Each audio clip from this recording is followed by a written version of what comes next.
Уважаемые коллеги, моя позиция в поддержку проекта новой Конституции основана на понимании того, как сегодня живет общество и какие запросы формируются у граждан. В общественной и парламентской работе постоянно сталкиваешься с тем, что люди ожидают от государства понятных правил, равного отношения и уверенности в завтрашнем дне. Эти ожидания напрямую связаны с тем, какие ценности и принципы закреплены в основном законе. Проект основного закона отвечает на общественный запрос, выстраивая более устойчивую и ответственную модель государственного развития.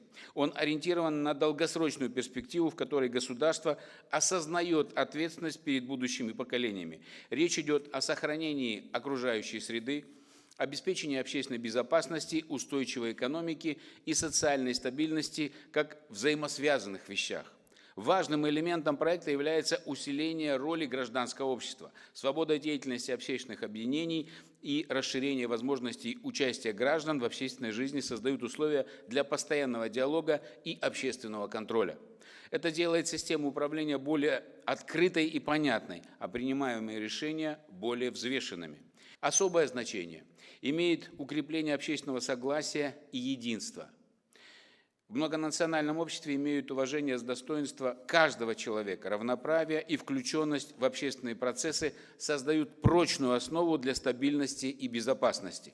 В целом, проект новой Конституции представляет собой выверенный и целостный документ, который отражает реальные ожидания общества и соответствует тем приоритетам, которым говорил президент. Он формирует понятные ориентиры ответственности государства за права человека, экономику, безопасность и социальную сферу, исходя из интересов нынешних и будущих поколений. В завершение хочу поблагодарить коллег за совместную работу и содержательное обсуждение. Представленный проект нахожу проработанным и сбалансированным документом, и в таком виде он может быть вынесен на всенародный референдум.